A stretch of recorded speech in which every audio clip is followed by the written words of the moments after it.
नमस्कार दोस्तों, welcome to our channel the study power. आज के इस वीडियो में हम 4 सितंबर से रिलेटेड जितने भी करंट अफेयर्स के मोस्ट इंपॉर्टेंट और एक्सपेक्टेड क्वेश्चंस है जो आपके एग्जाम्स में बन सकते हैं वो सभी हम इस वीडियो में डिस्कस करेंगे। तो इस वीडियो के आखिर तक हमारे साथ में बने रहिए। तो डेली जैसा कि बताया था मैंने आपको कि करंट अफेयर्स की क्लास जो है वो 8:15 AM यानी सुबह 8:15 बजे मॉर्निंग में होती है। तो डेली आप इस क्लास को अटेंड कर सकते हैं। तो आइए बढ़ते हमारे वीडियो की तरफ। क्वेश्चन नंबर 1 जो है आज का वो है, किस राज्य में भारत की पहली महिला एम्बुलेंस ड्राइवर को नियुक्त किया गया है? तो हाल ही में तमिलनाडु जो है उस राज्य में भारत की पहली महिला एम्बुलेंस ड्राइवर को नियुक्त किया गया है।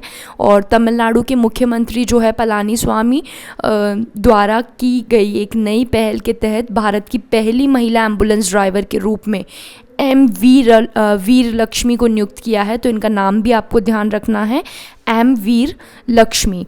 ठीक है, वीर लक्ष्मी को हाल ही में लॉन्च की गई 108 एम्बुलेंस के ड्राइवर के रूप में नियुक्त किया गया है। तो इम्पॉर्टेंट क्वेश्चन बनता है एग्जाम के लिए भी कि भारत की पहली महिला एम्बुलेंस ड्राइवर वीर लक्ष्मी को हाल ही में तमिलनाडु में नियुक्त किया गया है। उसके बाद में बढ़ते हैं नेक्स्ट क्वेश्चन की तरफ। किस मंत्रालय ने water heroes share your stories प्रतियोगिता का शुभारंभ किया है? तो हाल ही में ये जो प्रतियोगिता है इसका शुभारंभ जल शक्ति मंत्रालय ने किया है। और जल शक्ति मंत्रालय जो है उसने जो है water heroes share your stories प्रतियोगिता का शुभारंभ किया है। और इसके द्वारा जल संरक्षण एवं प्रबंधन जैसे अहम विषय पर लोगों तक पहुंच बनाने के उद्देश्य से ये प्रतियोगिता जो है शुरू की गई है। और जल शक्ति मंत्रालय का प्राथमिक जो उद्देश्य है वो जल संरक्षण को जन आंदोलन बनाना और पानी के प्रति चेतना को मजबूत करना है।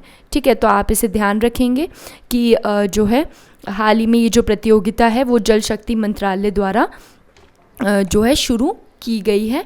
और बात करें अगर हम नेक्स्ट क्वेश्चन की, तो नेक्स्ट जो क्वेश्चन है वो है, कैबिनेट द्वारा मंजूरी दिए गए जम्मू एंड कश्मीर राजभाषा विधेयक 2020 में कौन सी भाषाओं को सम्मिलित जो है शामिल किया गया है?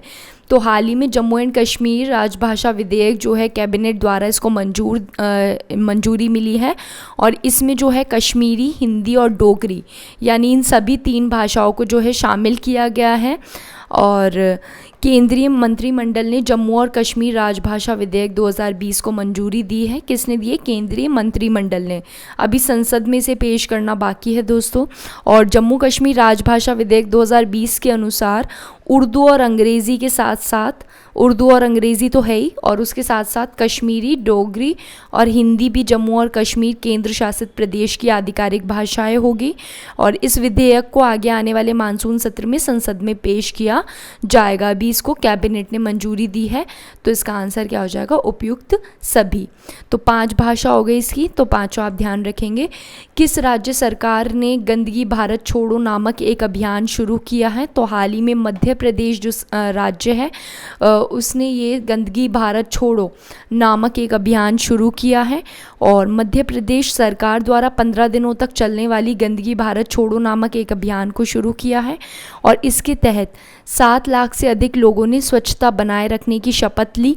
और 8,70,000 लोगों ने गीले कचरे से खाद बनाने के लिए संपर्क किया है। तो आपको इसे ध्यान रखना है कि गंदगी भारत छोड़ो नामक एक अभियान जो है वो मध्य प्रदेश राज्य सरकार ने शुरू किया है। उसके बाद में बढ़ते हैं नेक्स्ट क्वेश्चन की तरफ। हाल ही में नागरिक उड्डयन सुरक्षा ब्यूरो की पहली महिला महानिदेशक कौन बनी है? तो हाल ही में नागरिक उड्डयन सुरक्षा ब्यूरो जो है उसकी जो पहली महिला महानिदेशक है वो उषा पांडे बनी है। और नागरिक उड्डयन मंत्रालय जो है कि उसकी संयुक्त सचिव उषा पांडे को नागरिक उड्डयन सुरक्षा ब्यूरो यानी bureau of civil aviation security के महानिदेशक का अतिरिक्त प्रभार सौंपा है। यानी कि इसका महानिदेशक है बनाया, और वैसे ये नागरिक उड्डयन मंत्रालय की क्या है? संयुक्त सचिव भी है। ठीक है, और इन्हें अभी नागरिक उड्डयन सुरक्षा ब्यूरो का महानिदेशक भी बनाया है। इस नियुक्ति के साथ ही वे इस पद पर नियुक्त होने वाली पहली महिला और तीसरी IAS अधिकारी बन गई है। और इनकी नियुक्ति जो है वो राकेश अस्थाना के स्थान पर की गई है, यानी पहले जो है इसके जो महानिदेशक थे वो राकेश अस्थाना जी थे। और हाल ही में जैसा मैंने आपको प्रीवियस वीडियो में बताया कि राकेश अस्थाना जी जो है वो बीएसएफ के महानिदेशक नियुक्त किए गए हैं। ठीक है, तो बीएसएफ के नए महानिदेशक जो है वो राकेश अस्थाना बन गए हैं, इसलिए उनको जो है राकेश अस्थाना जी की जगह अब कौन आई है, अब उषा पांडे जो है वो पहली महिला महानिदेशक बनी है नागरिक उड्डयन सुरक्षा ब्यूरो की। बात करें अगर हम नेक्स्ट क्वेश्चन की, तो हाल ही में एसीसी द्वारा रेलवे बोर्ड का सीईओ नियुक्त करने की मंजूरी किसे दी गई है? तो हाल ही में जो है वीके यादव को रेलवे बोर्ड का सीईओ नियुक्त किया गया है। और मंत्रिमंडल की नियुक्ति समिति जो है एसीसी, उसने रेलवे बोर्ड के वर्तमान चेयरमैन वीके यादव को रेलवे बोर्ड का मुख्य कार्यकारी अधिकारी जो है नियुक्त करने की मंजूरी दी है। और चेयरमैन और सीईओ अब कैडर कंट्रोलिंग ऑफिसर होगा जो डीजीएचआर की मदद से मानव संसाधनों के लिए जिम्मेदार होगा। तो आप ध्यान रखेंगे कि हाल ही में रेलवे बोर्ड का सीईओ जो है वो वीके यादव को नियुक्त किया गया है। उसके बाद में नेक्स्ट बढ़ते हैं क्वेश्चन 7 की तरफ। सुप्रीम कोर्ट ने प्रशांत भूषण द्वारा कोर्ट की अवमानना मामले पर फैसला सुनाते हुए उन पर कितने रुपए का जुर्माना लगाया है? तो हाल ही में सुप्रीम कोर्ट ने प्रशांत भूषण द्वारा कोर्ट की अवमानना मामले में 1 रुपये का जुर्माना उन पर लगाया है।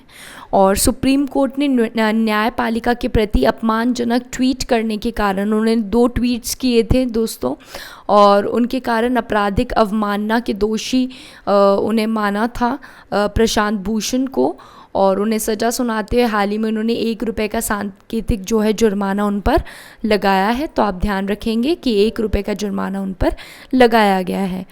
और नेक्स्ट बढ़ते हैं, किस राज्य सरकार ने पूर्व मंत्री चेतन चौहान के नाम पर रोड का नाम रखने की घोषणा की है? तो चेतन चौहान के नाम पर रोड का नाम रखने की घोषणा उत्तर प्रदेश राज्य ने की है।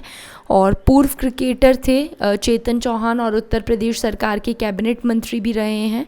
उनका हाल ही में 200 निधन हो गया, कोरोना से संक्रमित थे वो, और 2 बार लोकसभा सांसद भी रह चुके चेतन चौहान के पास उत्तर प्रदेश मंत्रिमंडल में सैनिक कल्याण, होम गार्ड और नागरिक सुरक्षा मंत्रालय थे। तो इन्हीं के नाम पे अभी रोड का नाम रखा है उत्तर प्रदेश सरकार ने। उसके बाद में नेक्स्ट जो क्वेश्चन है वो है, हाल ही में हॉलीवुड के किस प्रसिद्ध अभिनेता का निधन हो गया है? तो हाल ही में हॉलीवुड के प्रसिद्ध अभिनेता चैडविक बॉसमैन का निधन हो गया है। और मार्वल की ब्लैक पैंथर में किंग टीचला के रूप में अपनी भूमिका के लिए जाने वाले हॉलीवुड के प्रसिद्ध अभिनेता चैडविक बॉसमैन का 43 वर्ष की उम्र में कैंसर से निधन हो गया है। तो आप ध्यान रखेंगे कि हाल ही में हॉलीवुड के प्रसिद्ध अभिनेता चैडविक बॉसमैन जो है वो नहीं रहे हैं। उसके बाद में नेक्स्ट क्वेश्चन जो है वो है, हाल ही में बच्चों के लिए पहला अखबार, पहला न्यूज़पेपर द यंग माइंड्स कहाँ लॉन्च किया गया है? तो हाल ही में बच्चों के लिए जो पहला न्यूज़पेपर है द यंग माइंड्स वो लॉन्च किया गया है असम में, इम्पॉर्टेंट क्वेश्चन एग्ज़ाम के लिए भी। और बच्चों के बीच रचनात्मक सोच को बढ़ावा देने और उनमें पढ़ने और लिखने की आदत डालने के उद्देश्य से असम की महिलाओं, 2 महिलाएं हैं, नीलम सेठिया और नेहा बजाज, इन दोनों ने ही बच्चों के लिए एक अखबार द यंग माइंड्स की शुरुआत की है। और यह बच्चों को अपनी कला और लेखन प्रकाशित करने और मासिक प्रतियोगिता में भाग लेकर पुरस्कार जीतने के लिए एक मंच प्रदान करेगा। तो आप ध्यान रखेंगे कि हाल ही में बच्चों के लिए एक पहला अखबार, पहला न्यूज़पेपर द यंग माइंड्स जो है वो असम में लॉन्च किया है।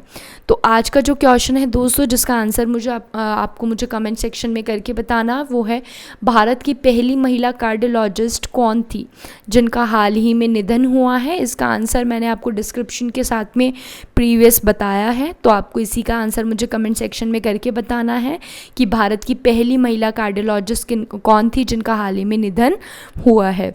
उसके बाद में जैसा कि आपको पता है डेली 200 या 8:15 बजे हमारी क्लास करंट अफेयर्स की होती है। तो आपको इस टाइम को ध्यान रखना है और डेली इस क्लास को अटेंड करना है।